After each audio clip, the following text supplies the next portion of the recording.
admit I'm not much of a cook, but right now we are prepping some food with the head chef here at Ladles of Love, the lovely Paul, and we're going to be interviewing the one and only Danny Diliberto on why Ladles of Love was started and what it has meant to the community.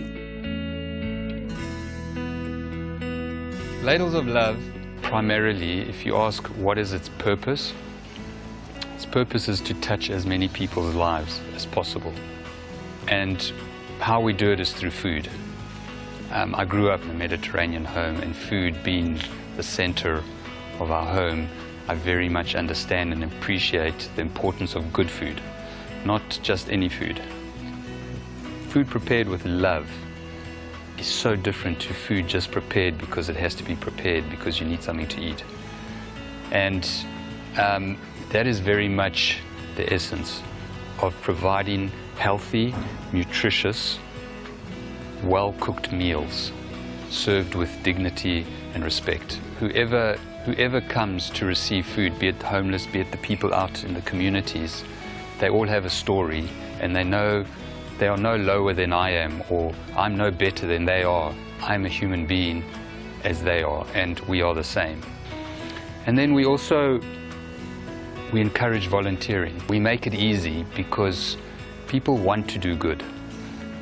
But like me, we get confused, we get overwhelmed. So we try to find a way to make volunteering easy so that it's there at the fingertips for whoever needs to experience volunteering. And you can see how it touches their lives. And that's why I like to say that our slogan of Ladles of Love, you can't see it on here, is feeding the soul. Because that's what it's about. It's about feeding the soul of our volunteers and feeding the soul of the people that we help. I grew up with a Jewish mother and an Italian father, so a very Mediterranean home.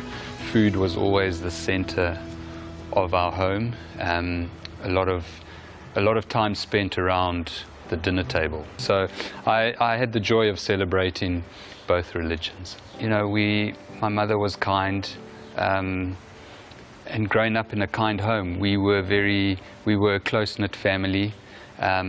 So there was a lot of love and laughter, also a lot of tears. And I mean, for me, I recall when I went to school, my mother would give me a lunchbox. You know, the Jewish mamas, they would give me a lunchbox the size of my backpack.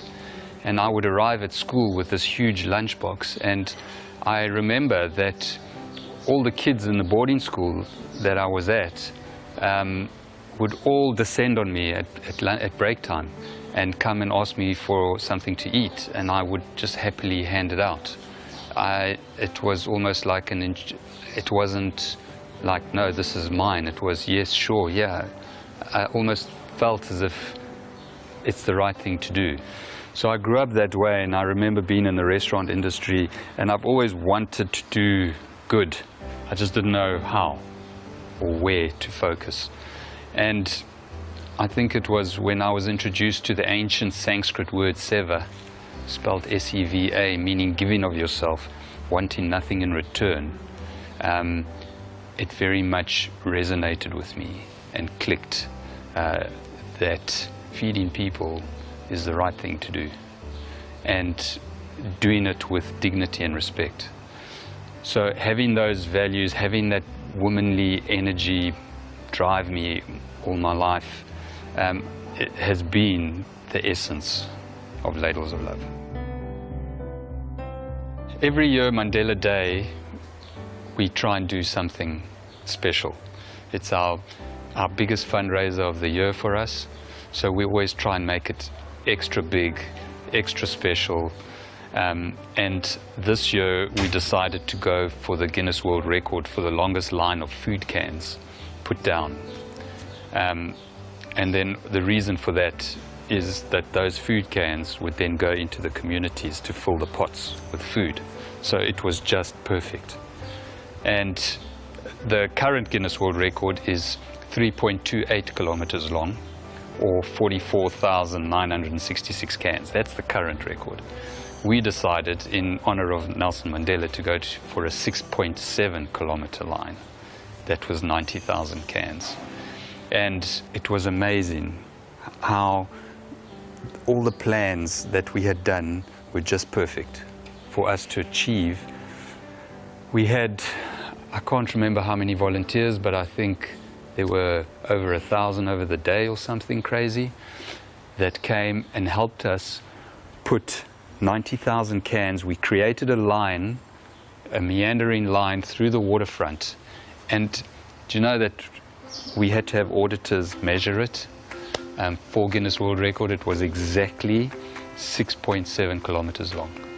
And I mean, when you walked this line, when you took pictures of it, when you took videos, you just see miracles in motion. It was unbelievable. Ladles of Love welcoming people into its one space, for me, just shows that we are all the same.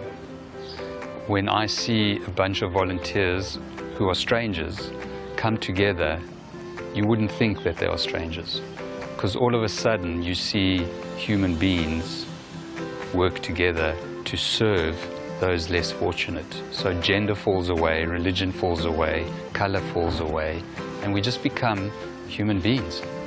And for me, that is the most powerful, because that's what this world needs. We are not separate, we are one. And Ladles of Love soup kitchens and whatever it does epitomizes that, and something I'm very proud of.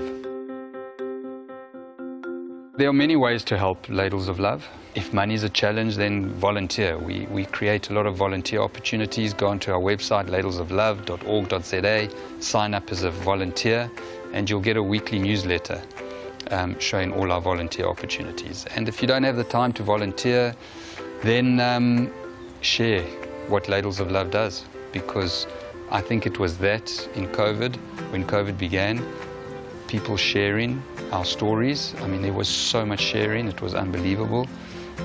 That's what put us really on the map and allowed us to do the work that we've done. I believe my DERECH ERETZ is to touch as many people's lives as possible.